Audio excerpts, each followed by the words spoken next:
Good afternoon. तो कल हम लोग ने अपना आखिरी यूनिट कॉन्ट्रैक्ट एक्ट का स्टार्ट किया था, परफॉर्मेंस ऑफ कॉन्ट्रैक्ट, जहाँ पे हम लोग ने पढ़ा था कि हमारे कॉन्ट्रैक्ट की परफॉर्मेंस कौन देगा। कल हम लोग ने कुछ टॉपिक्स पढ़े थे जहाँ पे हम लोग ने पढ़ा था कि कॉन्ट्रैक्ट कौन परफॉर्म करेगा। तो जिसमें हम लोग ने पढ़ा था कि कॉन्ट्रैक्ट पहले तो जो प्रोमिसर है, जो ऑफरर है, वही उसी की लायबिलिटी आती है कि वो उसकी परफॉर्मेंस दे, जो भी उसने प्रॉमिस किया है। अगर वो एक जनरल नेचर का है तो वो अपने किसी एजेंट को या किसी लीगल रिप्रेजेंटेटिव को भी बोल सकता है कॉन्ट्रैक्ट को आगे बढ़ाने के लिए। मतलब जब तक वो है वो खुद करेगा या वो अपने किसी एजेंट को ऑथराइज कर सकता है। उसके जाने के बाद उसके कॉन्ट्रैक्ट के परफॉर्मेंस की लायबिलिटी आती है उसके लीगल रिप्रेजेंटेटिव को। लेकिन अगर हमने कॉन्ट्रैक्ट किया था पर्टिकुलरली किसी बंदे के स्किल्स पे या क्वालिफिकेशन पे, तो हम लोग वो कॉन्ट्रैक्ट किसी एजेंट के थ्रू आगे नहीं बढ़वा सकते, क्योंकि दूसरी पार्टी ने आपके साथ कॉन्ट्रैक्ट केवल इसीलिए किया है क्योंकि आपका उस चीज में अच्छा स्किल है, अच्छा होल्ड है, आपने उस पर्टिकुलर टैलेंट के बेसिस पे ही कॉन्ट्रैक्ट किया गया है। तो जरूरी नहीं है कि वो वैसा ही सेम टैलेंट आपके लीगल रिप्रेजेंटेटिव के पास भी हो।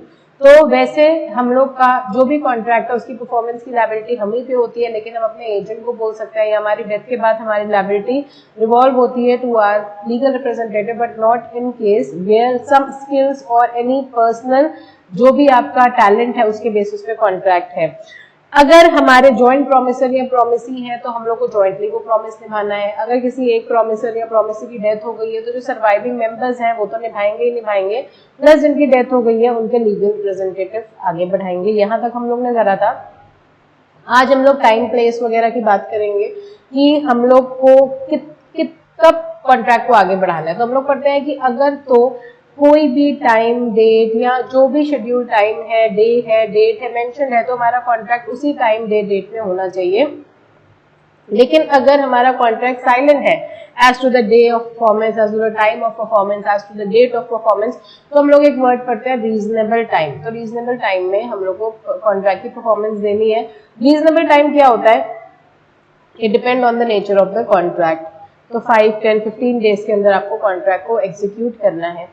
उसके बाद हम लोग पढ़ेंगे आज रेसिप्रोकल प्रोमिसेस। रेसिप्रोकल का मतलब 1 by 1, पहले आप अपनी प्रॉमिस निभाओ, उसके बाद दूसरी पार्टी अपनी प्रॉमिस निभाएगी। तो यहाँ तक हम लोग ने पढ़ा था।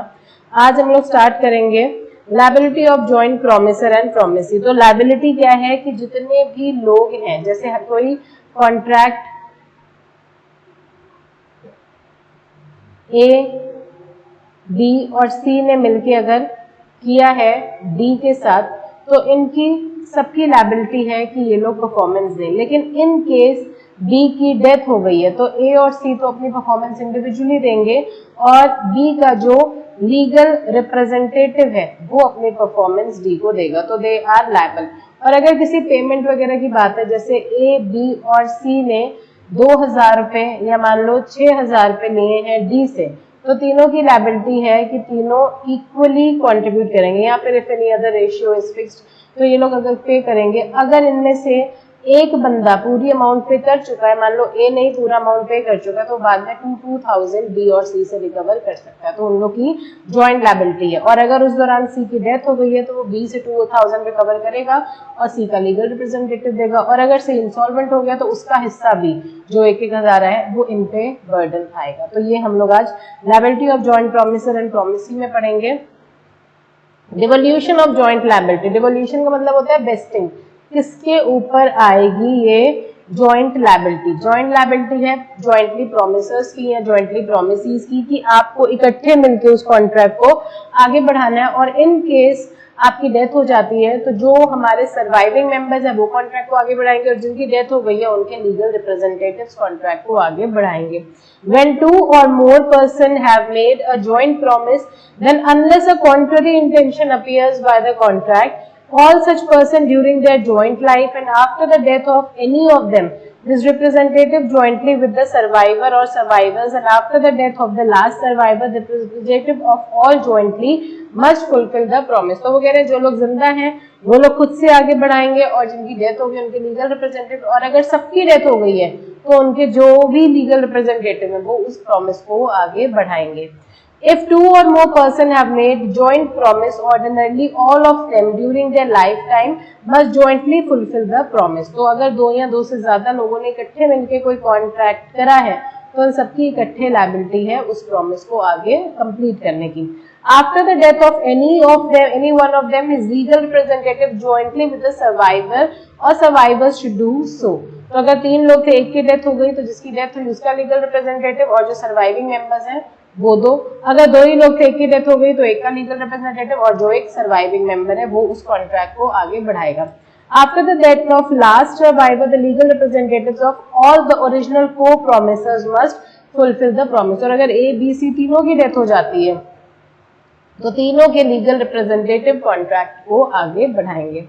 X, Y and Z who have jointly borrowed money must during their lifetime jointly repay the debt। तो X, Z और Y और Z तीनों ने मिलके कोई कर्जा लिया है तो उनकी लायबिलिटी है कि कर्जा तुम तीनों ने मिलके लिया तो तुम तीनों लोग मिलके ही उस कर्जे को चुकाओगे।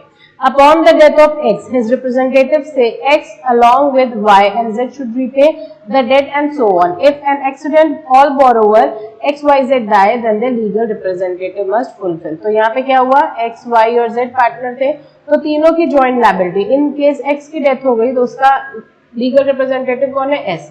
तो Y और Z सर्वाइविंग मेंबर है, ये लोग खुद अपना प्रॉमिस फुलफिल करेंगे रीपे करने का डेथ, और साथ में S। और अगर इन तीनों की ही डेथ हो गई है तो तीनों के जो भी लीगल रिप्रेजेंटेटिव्स हैं वो लोग उस कॉन्ट्रैक्ट को आगे बढ़ाएंगे। Unless any contrary intention appear, मतलब कोई स्किल से रिलेटेड था या कुछ ऐसी चीज थी तो वो एक अलग चीज है।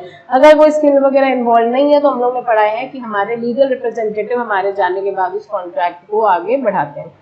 We have seen that section 42 deals with voluntary discharge of obligation by joint promisers, but if they do not discharge their obligation on their own volition, what will happen? तो वो कहते हैं कि वैसे तो आपको खुद ही अपने प्रॉमिस को आगे बढ़ाना है, फुलफिल करना है। अगर आप अपने प्रॉमिस को आगे नहीं बढ़ाते हो तो आपके लीगल रिप्रेजेंटेटिव्स उसको आगे बढ़ाएंगे। Any one of the joint promises में भी कंपेंड। तो सबसे पहले तो डेट वगैरह की बात आती है, जो हमने आपको एग्जांपल भी बताया, डेट वगैरह की बात आती है।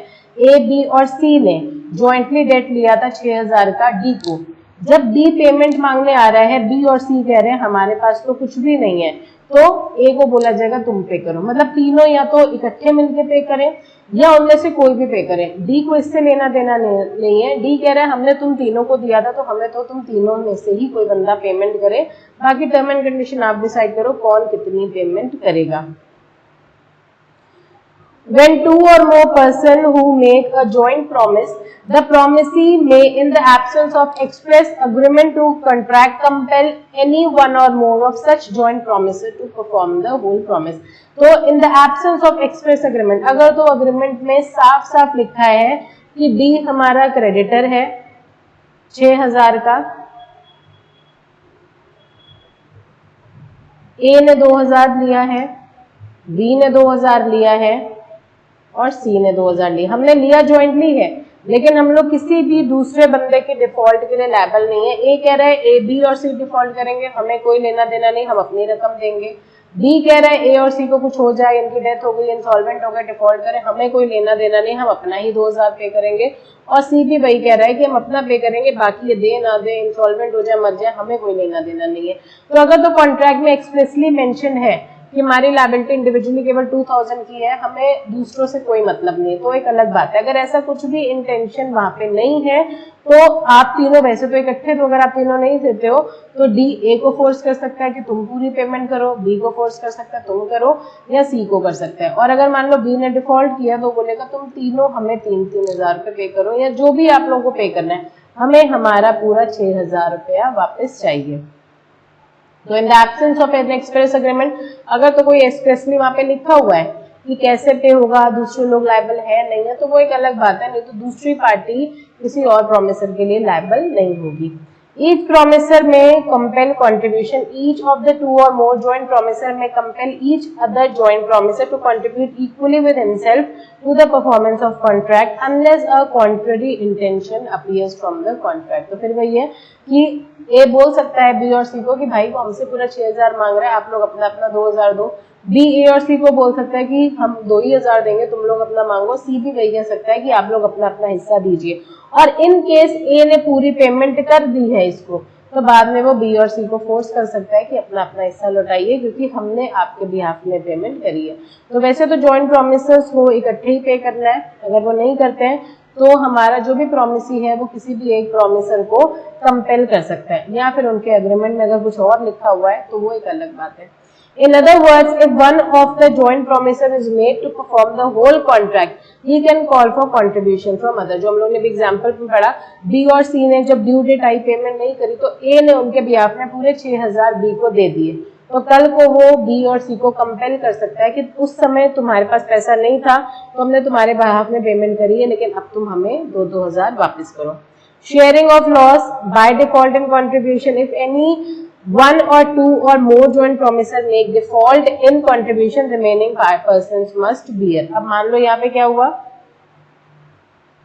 यहाँ पे B जो है वो इंसॉल्वेंट हो गया, A ने पूरा 6000 पे कर दिया था, लेकिन जब वो B और C से मांगने आया तो पता चला B जो है वो इंसॉल्वेंट है। अब इंसॉल्वेंट से तो आप कुछ ले नहीं सकते, तो A कह रहा है कि B का जो हिस्सा था 2000, हम पूरा वो तो बियर करेंगे नहीं, हम अपना 2000 बियर करेंगे, प्लस चलो 1000 रुपए हम कंट्रीब्यूट करेंगे, तुम अपना 2000 दो प्लस 1000 रुपए तुम भी दो। तो अगर कोई पार्टनर डिफॉल्ट करता है किसी भी रीजन की वजह से तो रिमेनिंग पार्टनर उसके डिफॉल्ट को फुलफिल करेंगे। Nothing to this section shall prevent a surety from recovering from his principal payment made by the surety on behalf of principal or entitle the principal to recover anything from the surety on account of payment made by the principal। जैसे हम लोग पढ़ते हैं जिसने payment कर दी वो पहले हमारा श्योरिटी था, लेकिन अब वो हमारा बन गया क्रेडिटर। जैसे क्रेडिटर सारे मीन्स अपनाता है हमसे पेमेंट रिकवर करने के लिए, वैसे ही अब ए पूरे मीन्स निभाएगा कि वो बी और सी से पेमेंट रिकवर कर सके।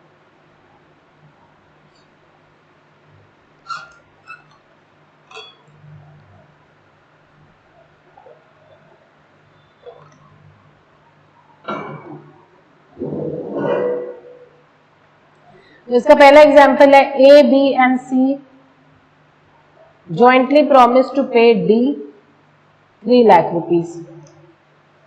तो डी में कंपेल, वैसे तो डी बोलेगा कि तुम तीनों का हिस्सा 1 लाख रुपए बनता है, या फिर अदरवाइज अग्रीड की बात अलग है। अगर ऐसा कुछ भी नहीं तो तुम तीनों 1 लाख रुपए दो। अगर आप नहीं देते हो तो वो किसी को भी फोर्स कर सकता है, ए को फोर्स कर सकता है तुम पूरा दो, बी को फोर्स कर सकता है तुम पूरा दो, सी को फोर्स कर सकता है तुम पूरा दो, लेकिन उसको तो अपना पूरा 3 लाख चाहिए। वो तुम तीनों मिलके दो कि तुम में से 2 लोग दें कि तुम में से एक बंदा दे, उससे हमें कोई भी लेना देना नहीं है। फिर वही बात है, A B C are under joint promise to pay D 3 lakh. C is unable to pay anything, तो सी कुछ भी नहीं पे कर पाया। ए का हिस्सा क्या था 1 लाख, बी का हिस्सा क्या था 1 लाख, सी का हिस्सा क्या था 1 लाख। सी बिल्कुल भी पेमेंट नहीं कर पा रहा, तो C is unable to pay anything, A is compelled to pay the whole amount. तो डी ने बोला कि तुम अभी पूरा पे कर दो, तुम्हारा हिस्सा 1 लाख का है लेकिन तुम पूरा 3 लाख पे कर दो, तुम बाद में बी और सी से मांगते रहना। जब वो बी से मांगने गया तो बी ने तो 1 लाख रुपए दे दिया, लेकिन जब वो सी से मांगने गया तो सी के पास कुछ भी नहीं था, तो सी पेमेंट करने में नाकाम रहा। तो इस केस में क्या होगा, ए कहेगा कि हम उसका पूरा नहीं बर्डन बियर करेंगे, 50,000 हम अपनी तरफ से देते हैं और 50,000 तुम अपनी तरफ से दो। तो इन दोनों की लायबिलिटी कितनी हो गई 1,50,000 रुपए। A is entitled to receive 1,50,000 from B, क्योंकि बी की अपनी लायबिलिटी कितनी थी 1 लाख रुपए की, प्लस सी की आधी लायबिलिटी 50,000 की बी बियर करेगा और आधी लायबिलिटी ए बियर करेगा। तो पहले इन तीनों को देने थे 1-1 लाख रुपए, लेकिन अब 2 लोग मिलकर देंगे 1.5 लाख रुपए। एक और एग्जाम्पल आता है, XYZ jointly promised to pay 6,000 to A।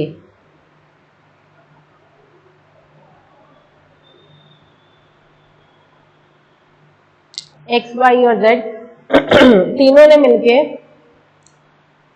A को देने हैं 6 लाख रुपए, 6,000 रुपए। तो X की लायबिलिटी आएगी 2,000 रुपए, Y की लायबिलिटी आएगी 2,000 रुपए और Z की लायबिलिटी आएगी 2,000 रुपए। टोटल कितना हो गया 6,000 रुपए to be paid to A।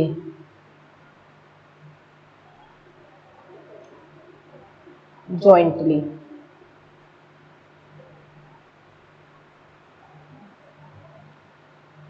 ए में कंपेल ईदर X, Y और Z to pay the amount. A कह रहा है भाई हमें अपना पैसा चाहिए, तुम तीनों इकट्ठे मिलके देना चाहते हो दो, या जैसे भी दो, लेकिन हमें पूरा चाहिए।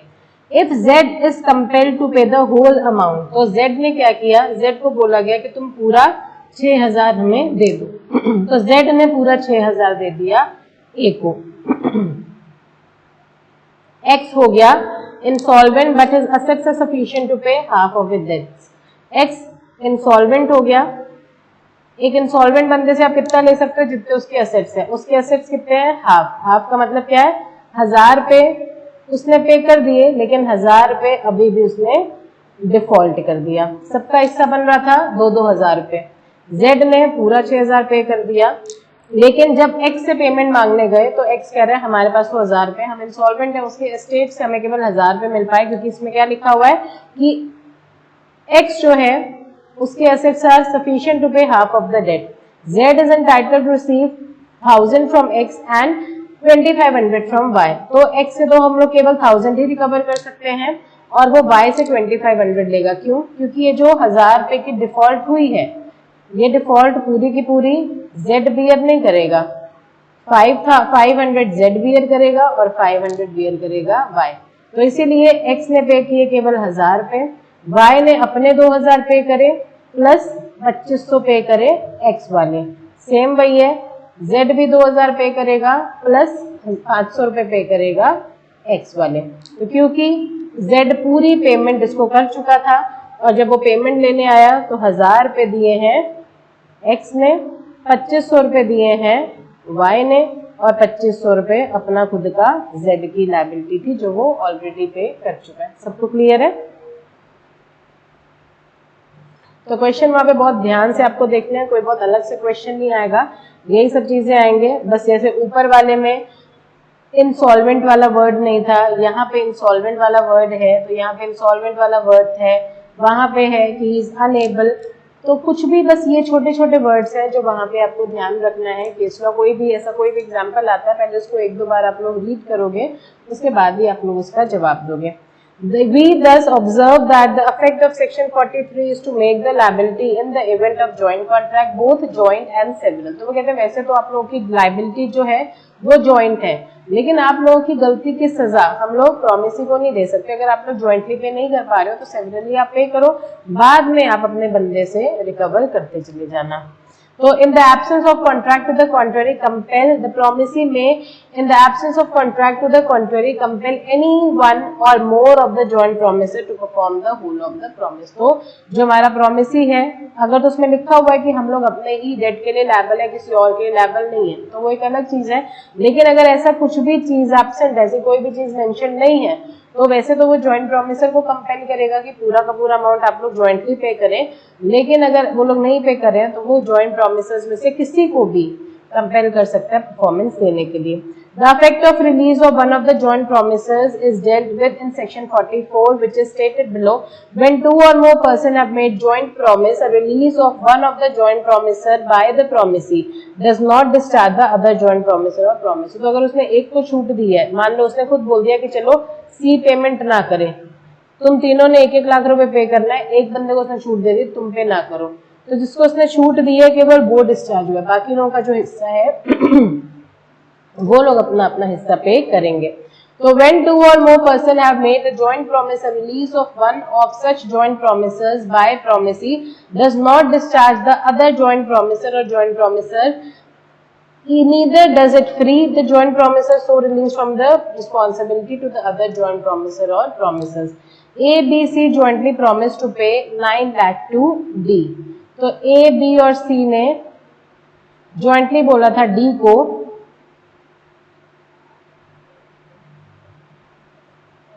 कि आपको 9 लाख रुपए हम लोग पे करेंगे। डी ने ए को रिलीज कर दिया है लायबिलिटी से कि तुम पेमेंट मत करना। ए को रिलीज मिल जाने का मतलब ये नहीं कि बाकी लोग पे नहीं करेंगे। तो अब जो बाकी अमाउंट है, तो उसने ए को रिलीज किया है, does not mean discharge of B and C from the liability. तो अब बाकी अमाउंट अब कौन देगा, बी और सी जॉइंटली कॉन्ट्रीब्यूट करेंगे टू डी।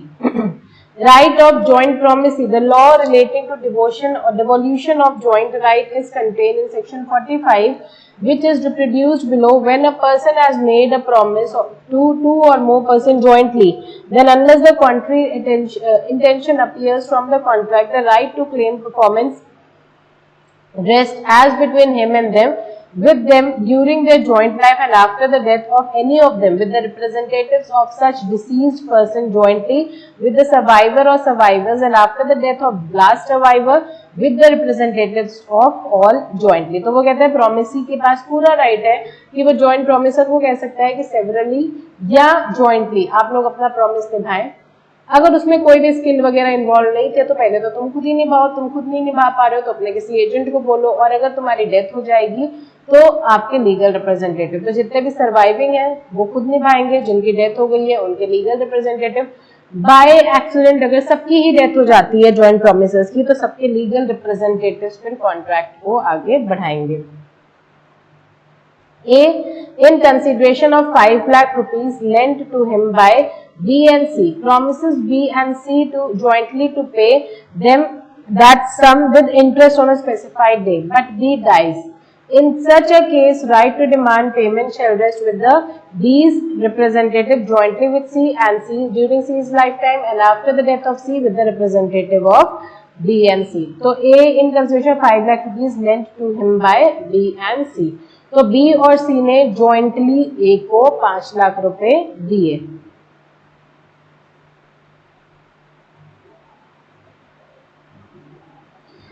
तो जो भी टाइम इन लोग के बीच में फिक्स था, तो बी और सी यहाँ पे कौन है? क्रेडिटर्स, और ए जिसने लोन लिया है ये कौन है? डेटर। तो जब जो भी इन लोग के बीच में टाइम फिक्स्ड हुआ है वो टाइम ओवर होने के बाद बी या सी या जॉइंटली ये लोग ए से पैसा डिमांड कर सकते हैं, हमारा पैसा दो। और अगर इन दोनों में से किसी एक की डेथ हो गई है तो जो जिंदा है वो और जिसकी डेथ हो गई है उसका लीगल रिप्रेजेंटेटिव डिमांड करेगा, और अगर दोनों की ही डेथ हो गई है तो दोनों के लीगल रिप्रेजेंटेटिव ए से डिमांड करेंगे कि हमारे 5 लाख रुपए आप वापस दीजिए। तो ये था हमारा जॉइंट प्रोमिसर और joint promises.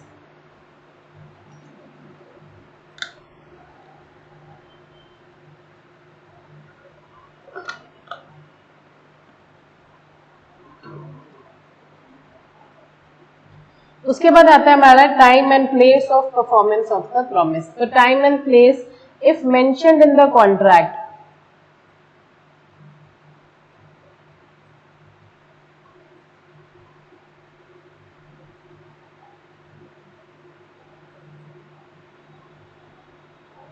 should be performed on the scheduled day और शेड्यूल्ड टाइम। तो अगर तो कॉन्ट्रैक्ट में डे डेट टाइम वगैरह मेंशन है तो उसी टाइम में आपको परफॉर्मेंस देने, नहीं तो वो ब्रीच होगा। And if not mentioned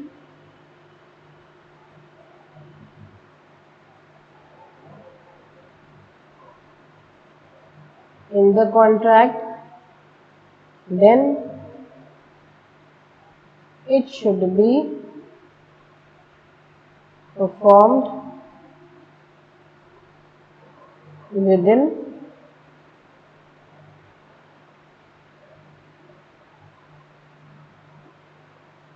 reasonable time। तो रीजनेबल टाइम में आपको परफॉर्मेंस देनी है। Reasonable time depends on the nature of contract।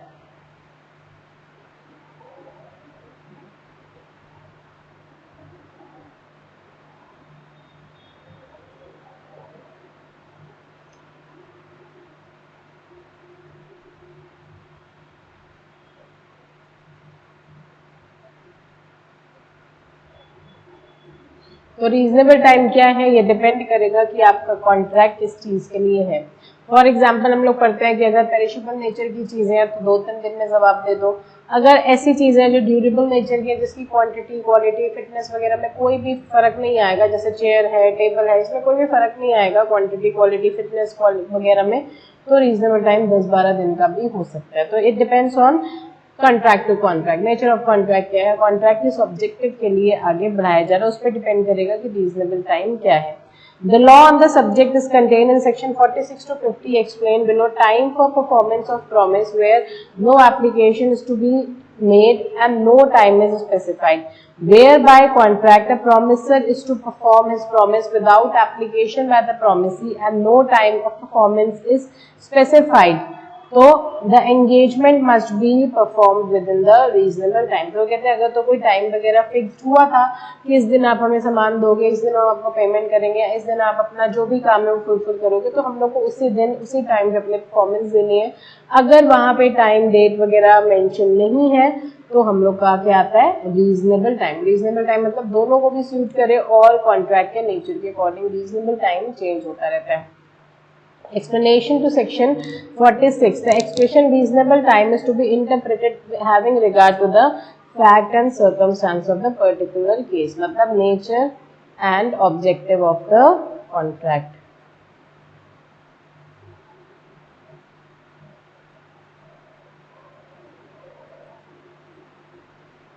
Time and place for performance of promise where time is specified and no application to be made, where the promise is to be performed on a certain day and the promisor has undertaken to perform it without application by promise.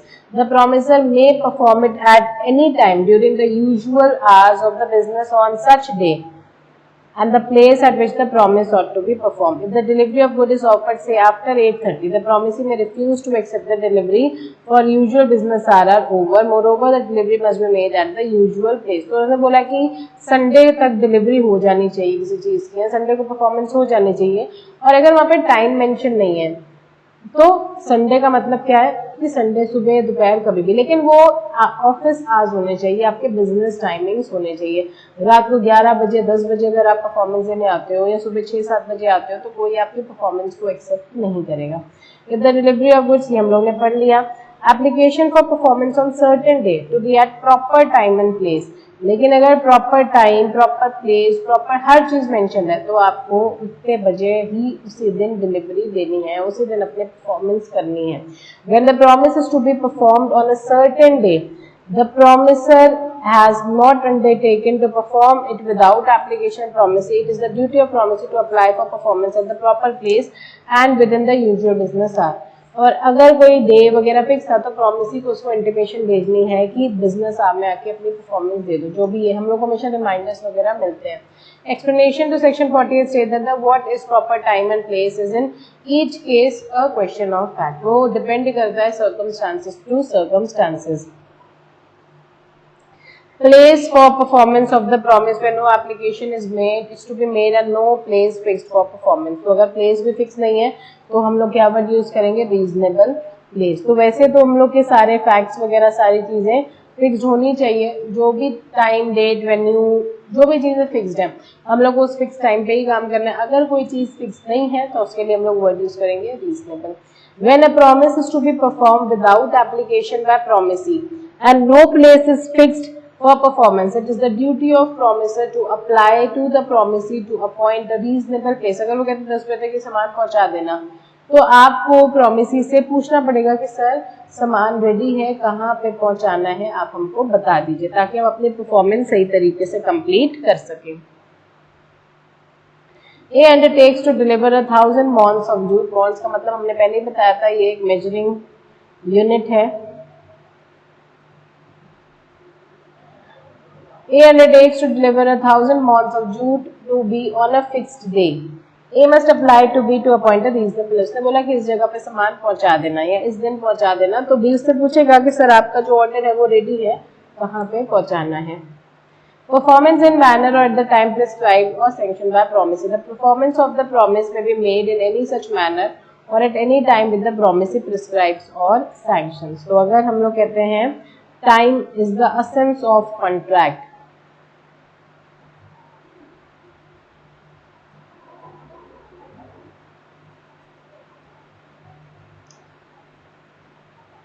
then it should be mentioned at the time of making contract, otherwise promisee is not bound to accept the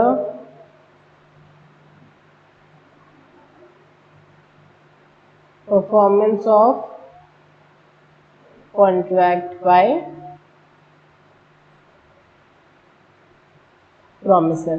तो अगर time किसी चीज का essence है, जैसे हम लोग कोई ड्रेस बनवा रहे हैं या कुछ भी कर रहे हैं, तो बोलते हैं ना कि भैया हमें 10 दिन तक दे देना, क्योंकि उस दिन हमें रात को पहननी है। अगर आपने 10 दिन तक नहीं दिया, 10th तक नहीं दी, तो हमारे लिए इस ड्रेस का कोई काम नहीं है, हमें उसी दिन के लिए चाहिए। तो अगर टाइम इज इम्पोर्टेंट, एसेंस का मतलब क्या होता है, टाइम इज इम्पोर्टेंट, तो आपको वो बता देना चाहिए, और आपको बता भी देना है कि अगर उस दिन तक चीज़ प्रिपेयर हो गई या डिलीवर हो गई तो ही हम एक्सेप्ट करेंगे, अगर नहीं हुई तो हम उस चीज़ को एक्सेप्ट नहीं करेंगे, हम उस कॉन्ट्रैक्ट को कैंसिल कर देंगे। तो ये था हमारा time and place of performance. अब आते हैं हमारे परफॉर्मेंस ऑफ रेसिप्रोकल प्रॉमिस।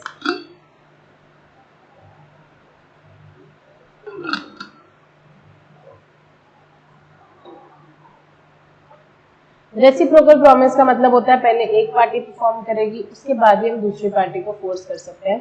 अगर आपने अपनी परफॉर्मेंस नहीं दी है तो आप दूसरी पार्टी को भी नहीं बोल सकते हो कि वो अपनी performance they. First, one party will performance obligation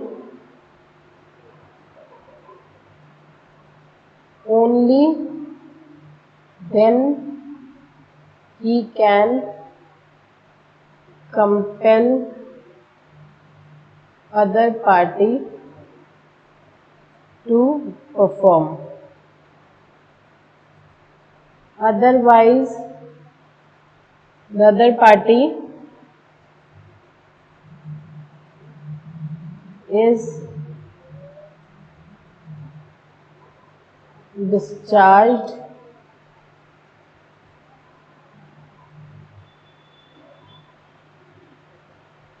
from its performance। तो पहले आप अपनी परफॉर्मेंस दो, आपका मतलब promiser,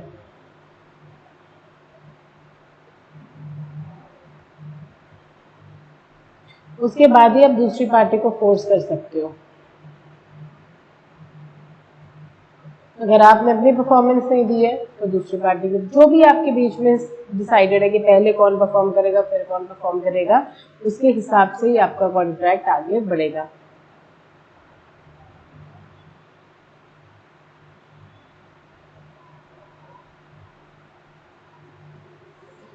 promiser not bound to perform unless, तो यहाँ पे उन्होंने एग्जांपल्स दिए हैं कि फर्स्ट पार्टी हमारी प्रॉमिसर है, अदर पार्टी हमारी प्रॉमिसी है। तो जो भी हम लोग के बीच में डिसाइडेड है कि सीरीज ऑफ प्रॉमिस में कौन अपनी परफॉर्मेंस देगा, उसी सीरीज में आगे बढ़ेगा। When a contract consist of reciprocal promises to be simultaneously perform, पहले आप परफॉर्मेंस करो फिर हम करेंगे, फिर आप करो फिर हम करेंगे।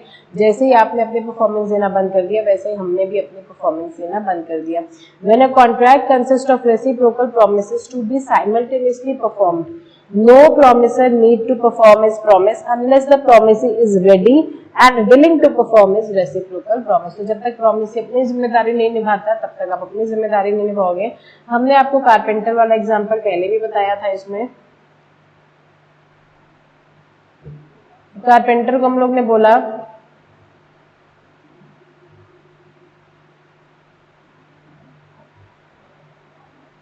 कि आप 4 वार्डरोब्स बना दो।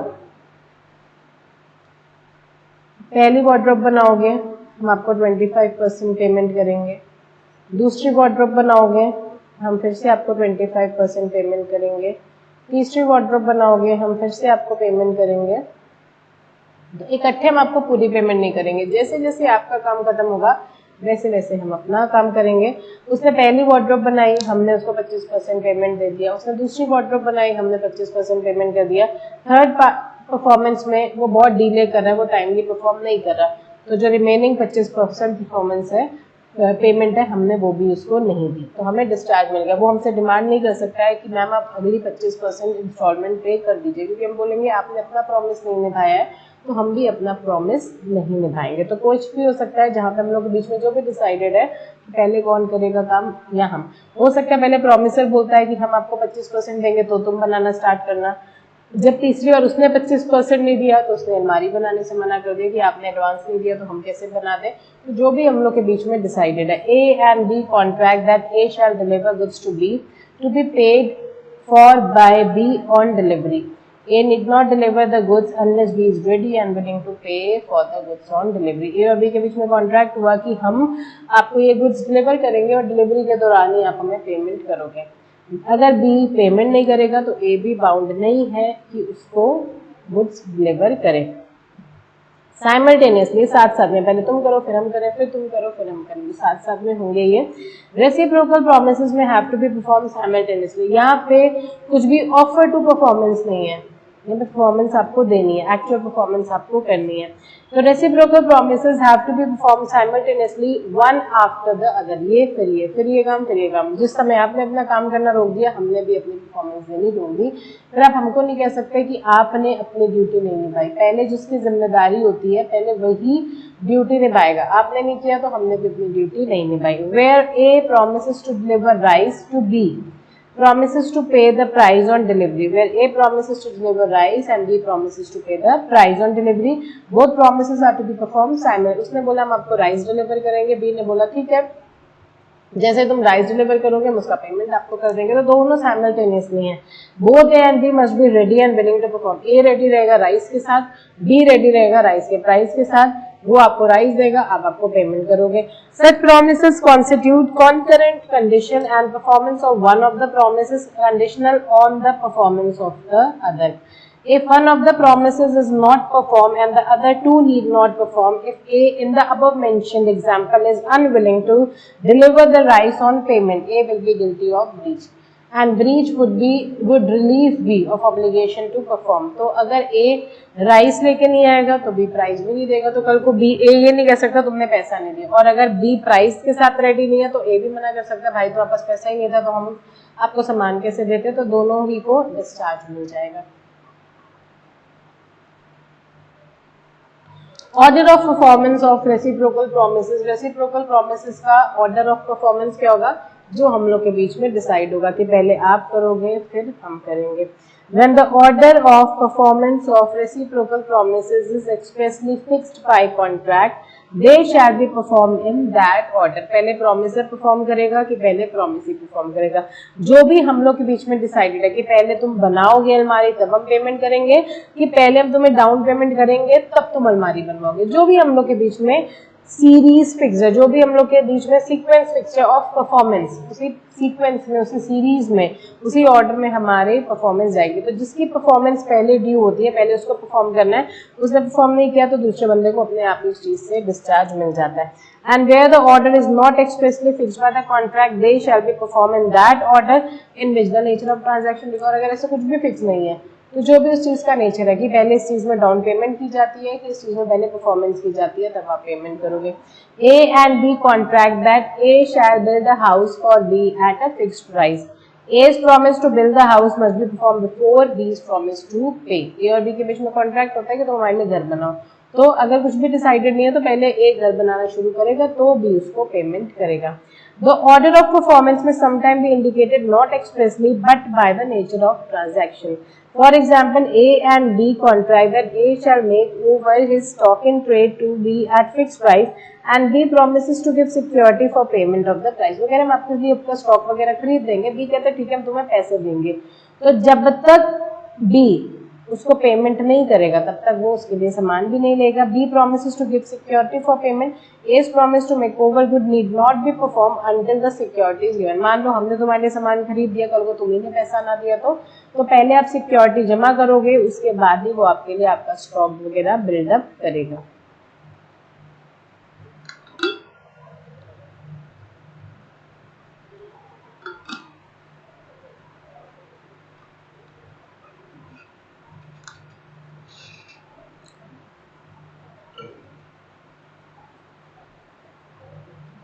liability of party preventing event on which the contract is to take effect. When the contract contains reciprocal promises and one party to contract prevents the other from performing his promise, the contract becomes voidable at the option of party so prevented. तो यहाँ पे अगर एक बंदा अपनी performance नहीं देता तो दूसरे को ऑटोमेटिकली डिस्चार्ज मिल जाता है, लेकिन अगर वो बंदा अपने मन से परफॉर्मेंस नहीं दे रहा, दूसरा बंदा परफॉर्मेंस दे रहा है लेकिन आप उसको परफॉर्म करने नहीं दे रहे हो, तो कल को आप ये नहीं कह सकते कि तुमने परफॉर्मेंस नहीं दी है तो हम तुम्हारे साथ कॉन्ट्रैक्ट वॉइड करते हैं। वो कॉन्ट्रैक्ट वॉइडेबल है, फिर वो बंदा खुद ही कह देगा कि भाई हमें तुम्हारे साथ काम करना ही नहीं है। आप ये नहीं कह सकते कि आपने परफॉर्मेंस नहीं दी तो आप हमें कॉम्पेंसेट करो। वो परफॉर्मेंस कर रहा था, आपने उसको परफॉर्मेंस करने नहीं दी, तो वो आपको कॉम्पेंसेशन पे नहीं करेगा, बदले में आप उस बंदे को कॉम्पेंसेशन पे करोगे। तो when a contract contains reciprocal promises and one party to contract prevents the other from performing his promise, the contract becomes voidable at the option of the party so prevented and he is entitled to compensation from the other party for any loss he may sustain in consequence of non-performance। हो सकता है इसके basis पे उसने दूसरे भी contract किए हुए थे, आप उसकी परफॉर्मेंस एक्सेप्ट नहीं कर रहे हो, तो उसका जो भी आउटकम है कि कल को वो आगे परफॉर्म नहीं कर पा रहा उसके बेसिस में, तो वो उससे भी पूरे लॉस की भरपाई आपसे लेगा। A and B contract that B shall execute some work for A for 1000 rupees. B is ready and willing to execute the work accordingly, but A prevents him from doing so. The contract is voidable at the option of B, and if he elects to rescind, he shall recover from A compensation for any loss he has occurred by its non-performance. A ने बोला कि तुम हमारे लिए काम करोगे, हम आपको इतना पैसा देंगे। बी ने हो सकता है उस पैसे के बेसिस पे किसी साथ कॉन्ट्रैक्ट किया हो कि हमें यहाँ से 1000 रुपये मिलेगा, हम तुम्हें पेमेंट कर देंगे। बी अपनी परफॉर्मेंस देने अगर ना जाता तो एक कॉन्ट्रैक्ट आगे बढ़ाने से मना कर सकता था कि ठीक है तुमने परफॉर्मेंस दी, हम पैसा नहीं देंगे, तुम्हारी गलती। लेकिन बी जो भी शेड्यूल टाइम था, जो भी अपॉइंटेड डे टाइम डेट था, उसमें अपनी परफॉर्मेंस देने आया। ए ने आपकी परफॉर्मेंस एक्सेप्ट नहीं करी है या आपको काम करने से वो रोक रहा है, तो जो बी है वो उसको रिसेंड कर सकता है, वॉइडेबल कर सकता है और बोलेगा कि उस बेसिस पे हमने आगे भी कॉन्ट्रैक्ट किया हुआ था, हमें तो पैसा चाहिए। जो भी वो कॉम्पेंसेशन मांगता है आपको वो कॉम्पेंसेशन पे करना पड़ेगा।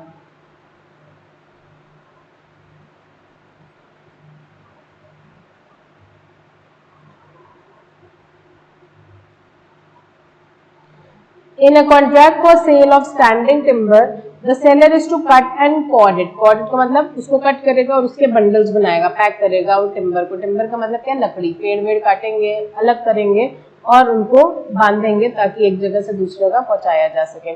In a contract for sale of standing timber, the seller is to cut and cord it, whereupon buyers take away and pay for it. Seller की ड्यूटी थी पेड़ को काटना और उसके बंडल्स वगैरह बनाना। बायर कहता है ठीक है तुम बंडल बनाओगे, हम आएंगे ले जाएंगे, तुम्हें पैसा दे देंगे।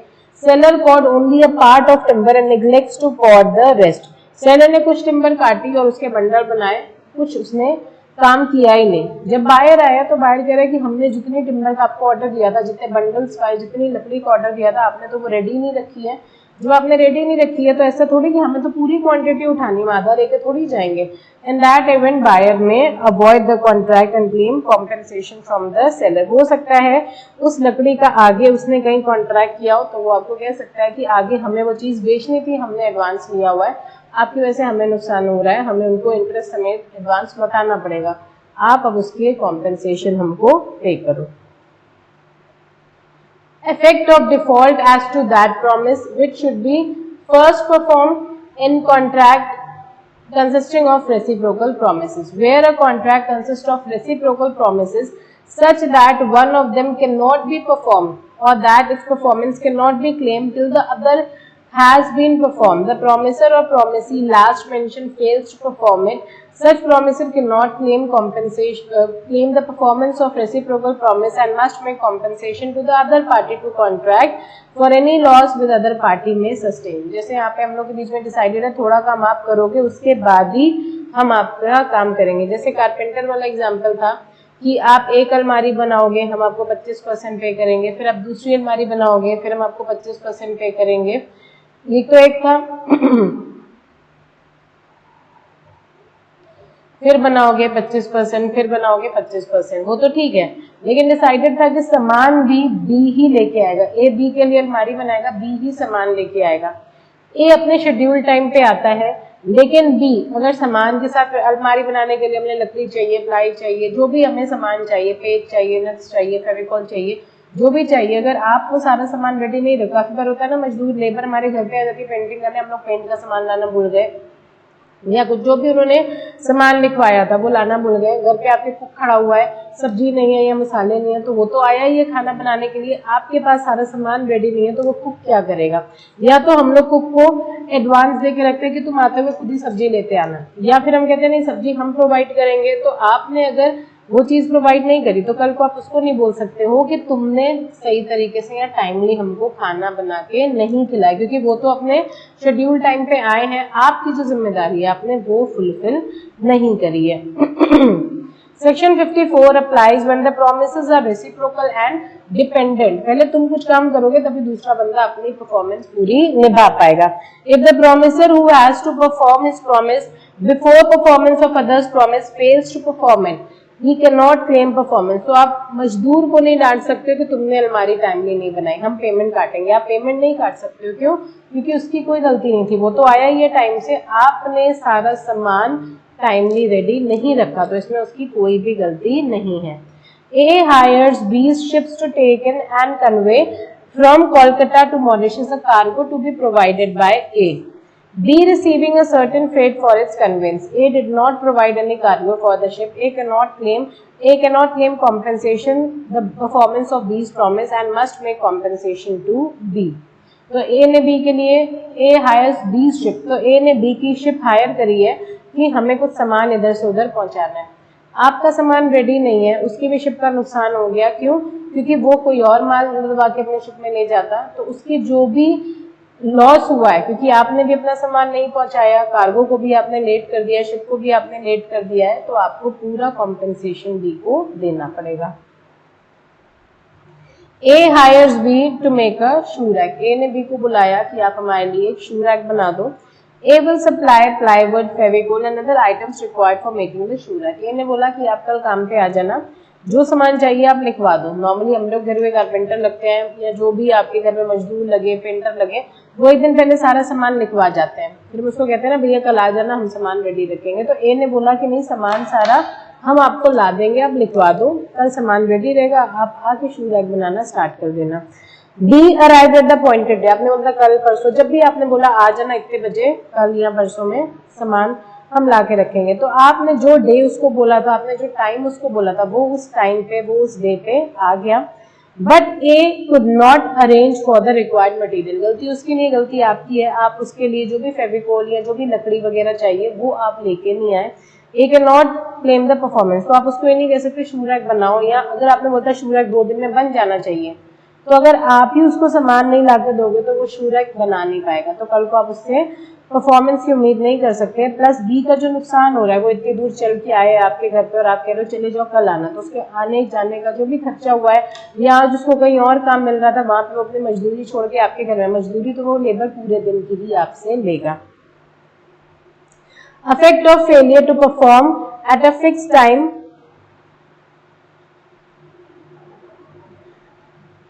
in a contract in which time is essential, तो अगर किसी चीज में time is the essence of the contract है, तो हम लोग को वो टाइम बताना है कि इतने टाइम में आप परफॉर्मेंस दोगे तभी हम उसको एक्सेप्ट करेंगे। अगर आप उतने टाइम में परफॉर्मेंस नहीं दोगे तो हम आपकी परफॉर्मेंस को एक्सेप्ट नहीं करेंगे। तो अगर टाइम इज द एसेंस तो आपको वो चीज मेंशन करनी है।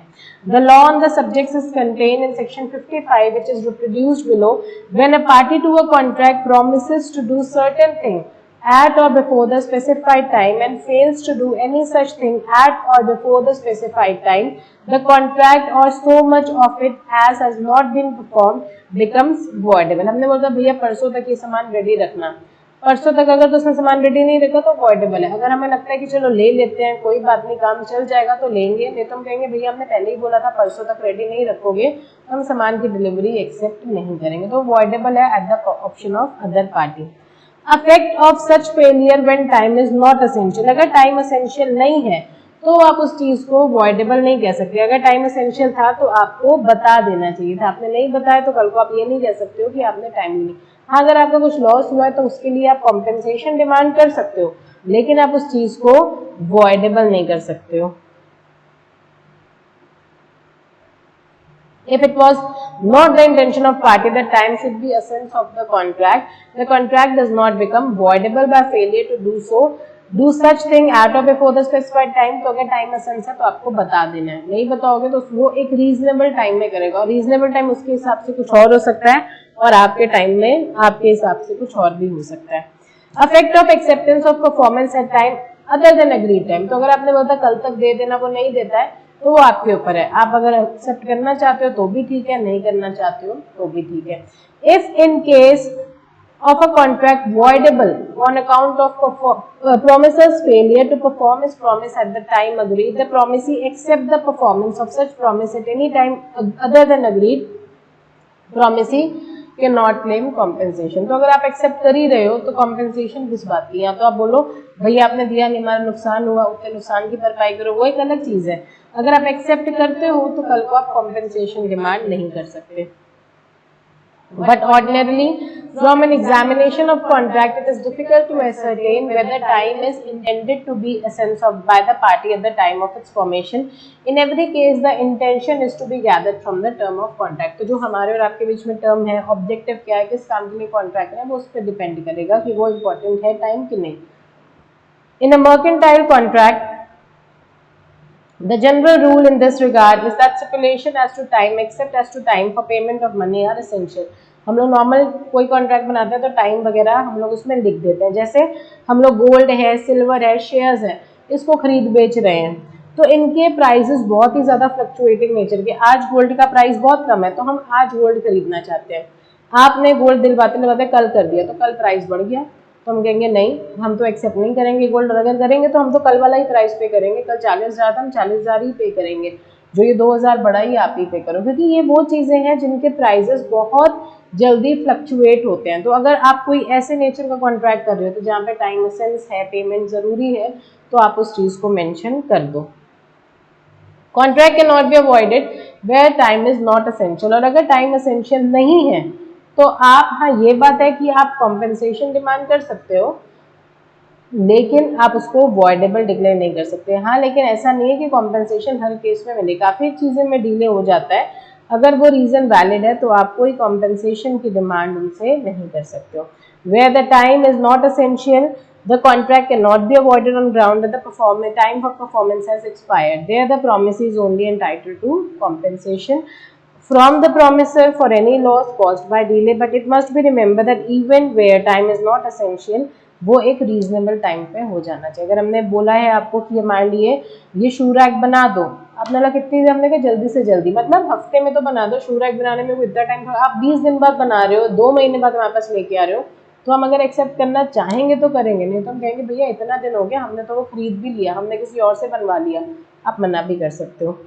Effect of acceptance of performance out of time, even where time is essential and promisee may waive his right to repudiate the contract where the promiser fails to perform the promise within the stipulated time, in that case he may accept the performance। अगर आप performance accept करते हो तो आप compensation claim नहीं कर सकते हो, 2 महीने के बाद भी अगर आप शू रैक एक्सेप्ट करते हो तो आपको पूरी पेमेंट उसको करनी पड़ेगी, इसमें आप कॉम्पेंसेशन वगैरह की बात नहीं कर सकते।